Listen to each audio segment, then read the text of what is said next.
बिस्मिल्लाहिर्रहमानिर्रहीम। अस्सलाम वालेकुम। सीनियर पॉलिटिशियन नदीम अफजल चंद साहब इमरान खान साहब की काबीना का हिस्सा होते थे, फिर वो इस्तीफ़ा उन्होंने दे दिया, अलहदा हो गए, तर्जुमान थे वज़ीर आज़म के वक्त में। तो नदीम अफजल चंद साहब की एक ऑडियो सामने आई थी जो अपने किसी कारकुन से बात करते हुए थी, और उसमें वो कहते हैं गल वध गई मुख्तारिया। तो जनाब 19 नवंबर बरोज़ जुम्मा को गल बड़ी वध गई है मुख्तारिया। अब हुआ ये है कि मामला तहरीरी यानी शो कॉज तक चला गया है। तहरीरी तौर पर बाकायदा शो कॉज नोटिस जारी कर दिए गए हैं तौहीन अदालत के मामले में इस्लामाबाद हाई कोर्ट के चीफ जस्टिस अतर मनिल्लाह साहब की तरफ से राना शमीम साहब को, जो गिलगित बल्तिस्तान के साबिक चीफ जज हैं। इनके साथ साथ द न्यूज़ के editor in chief Mir Shakeel Rahman को, अंसार अब्बासी साहब जिनकी ये खबर थी जिस पर ये सुमोटो लिया गया और उसको नोटिस लिया गया, और इसके अलावा रेजिडेंट एडिटर आमिर गौरी साहब को भी ये तहरीरी तौर पर चले गए हैं। तहरीरी तौर पर अब इसकी बड़ी अहमियत है। देखिए, जब पहली दफ़ा अतर मनिल्लाह साहब ने बुलाया था, अगर इनके जवाबात से मुतमईन हो जाते तो फिर कहते जी कोई कार्रवाई की ज़रूरत नहीं है, कोई तौहीन अदालत की ज़रूरत नहीं है, हमने इनकी मुआफ़ी कबूल कर ली। जिस तरह वहाँ पर ये बात हो रही थी कि जी गलती हो गई या इस तरह से कुछ, जो करना मुझे दे दें, या मैंने बड़ी कोशिश की या सब कुछ देखा, मामला ख़त्म हो सकता था। लेकिन उसके बाद मामला आगे बढ़ा है और ये 7 दिन के अंदर तहरीरी तौर पर बता दिया गया है शो कॉज नोटिस में कि आपने तौहीन अदालत की है और 7 दिन के अंदर अंदर आप जवाब जमा करवाएं, और 30 नवंबर को ये सब लोग ज़ाती हैसियत में तलब कर लिए गए हैं। 30 नवंबर को ज़ाती हैसियत में ये पेश हों।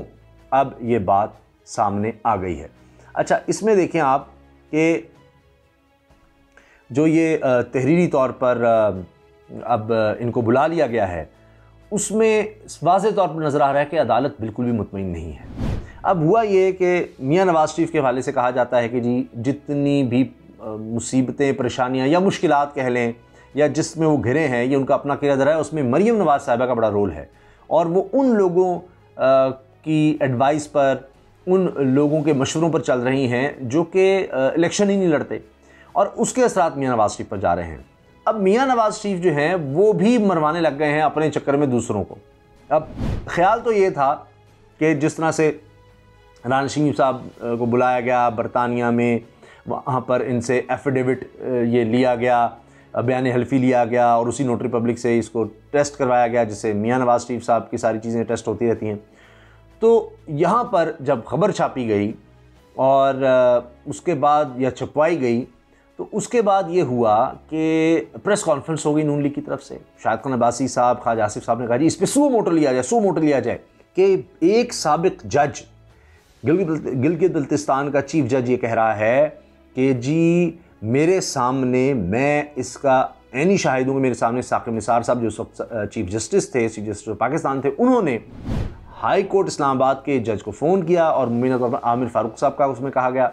कि जी मरीम नवाज साहिबा और नवाज शरीफ की बेल ज़मानत नहीं होनी चाहिए। 25 जुलाई 2018 के इलेक्शन से पहले ये नहीं काम होना चाहिए, ज़मानत नहीं इनको देनी। और इस पर उन्होंने साकिब निसार साहब ने रजिस्ट्रार को ये बात कही कि भाई जाकर आमिर फारूक साहब के घर जाओ, उन्हें ये बात उनसे कौमी से बात करें, अगर नहीं तो उनको ये पैगाम पहुँचा दो। फिर जनाब इस बयान हल्फी में कहा गया कि जी फिर फ़ोन पर बात हो गई, और उसमें फिर साकिब निसार साहब मुतमईन हो गए जब मुस्बत जवाब आ गया, और फिर उन्होंने चाय का एक और कप मंगवाया। ये सारी कहानी इसमें बताई गई।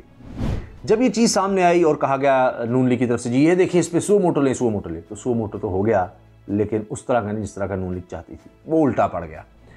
अतर मनिल्लाह साहब जिनके हवाले से मियाँ नवाज शरीफ हों या उनके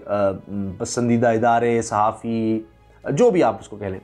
वो अतर मनिल्लाह साहब के हवाले से बड़ा अच्छा लिखते रहे हमेशा। लेकिन जो ही अतर मनिल्लाह साहब ने इस पर अज़-खुद नोटिस लिया, जो कि वो चाहते थे अज़-खुद नोटिस हो, लेकिन वो तौहीन अदालत का ले लिया, क्योंकि उन्होंने कहा, उनको तो बहुत सी चीज़ों का खुद पता था, उन्होंने कहा कि आपने ये बयान हल्फी छाप दिया, इसका देखा नहीं कि इसमें जो बातें कही जा रही हैं वो दुरुस्त भी हैं या नहीं हैं, आप कुछ भी छाप देंगे। क्योंकि आमिर फारूक साहब तो उस केस को सुन ही नहीं रहे थे, वो यहाँ थे ही नहीं, यहाँ पर थे ही नहीं। मैं और वो दोनों उस वक्त मुल्क से बाहर थे,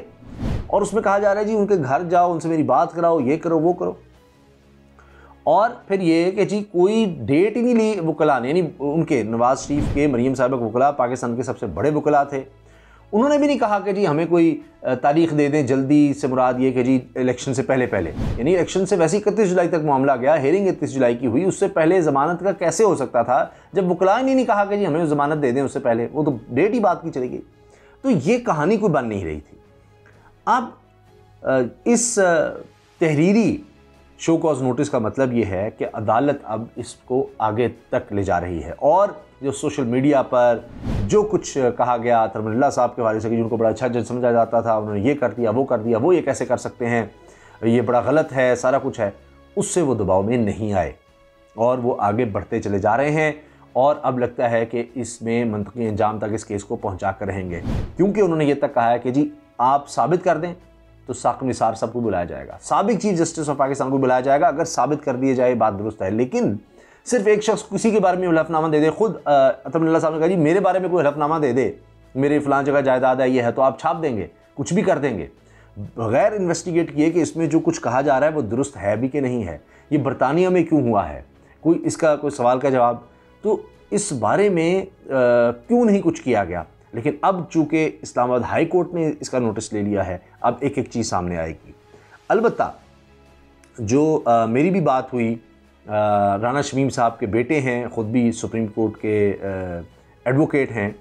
और वही जिनके बड़े बयानात इस वक्त आप देख रहे हैं, हर तरफ उनके चर्चे हैं, उनके अंदाज़ के, उनकी गुफ्तगू के, उनकी बातों के कि जी मेरे वालिद साहब, तो उन्होंने आकर ही साफ बता दिया कि मेरे वालिद साहब तो नायब सदर रहे हैं मुस्लिम लीग नून लॉयर विंग के, और बड़े करीबी ताल्लुकात हैं मियां नवाज़ शरीफ से, और अब भी राब्ते में हैं, तो ये सब बातें हुई। फिर ये भी इल्ज़ाम लगा है कि जी वो लगवाए गए सिंध से गिलगित-बल्तिस्तान में, नवाज़ शरीफ साहब ने इनको लगवाया, ये इल्ज़ाम भी लगा। लेकिन बहरहाल ये बात भी है कि वो ज़ुल्फ़िकार अली भुट्टो यूनिवर्सिटी के वाइस चांसलर भी हैं, और पीपल्स पार्टी से भी उनके ताल्लुकात हैं, तो इनके राना शमीम साहब के हर पार्टी से कहा जा रही ताल्लुकात हैं। मगर बात यह है कि उन्होंने तो इतनी मुश्किल में नहीं फंसाया किसी और पार्टी ने, चाहे वो पीपल्स पार्टी और जरदारी साहब हों, जितनी मुश्किल में नवाज़ शरीफ साहब ने इनको फंसा दिया है कि अब उस चक्कर में वो तो नज़र ये आ रहा है कि बाहर जो उनके वीज़ा एक्सटेंशन की दरख्वास्त है, असल मामला उसके लिए था, मगर वो चले थे कि एक तीर से कई शिकार करने के। एक तो हम ये एफिडेविट सबमिट करेंगे वहाँ पर अपनी दरख्वास्त में कि वीज़ा एक्सटेंशन के हवाले से जो अपील की गई है, जो इनकी रिजेक्ट हुई थी पहले वीज़ा एक्सटेंशन की दरख्वास्त, तो उसमें अपील में गए हुए हैं कि देखें जी ये जो मुझे सज़ाएँ दी गई थी वो गलत थी, ये देखें साबिक जज ये कह रहा है, तो वहाँ इस्तेमाल होता। लेकिन यहाँ छपा कर उन्होंने अपनी तरफ से बड़ी होशियारी दिखाई थी, लेकिन वो एक दफ़ा फिर उल्टी पड़ गई है। वो जो रसगुल्ले कहे जाएँ, जो खुशियाँ मनाई जाती हैं,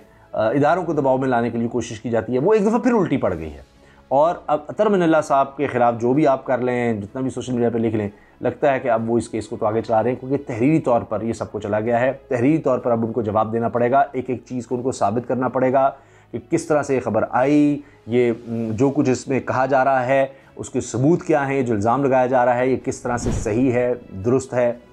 इसको साबित करना पड़ेगा। तो अब देखते हैं कि अदालत में ये किस तरह से साबित किया जाता है, और अगर ना साबित कर सके तो फिर तो सज़ाएँ हैं, सभी के लिए सज़ाएँ हैं। अल्लाह हाफ़िज़।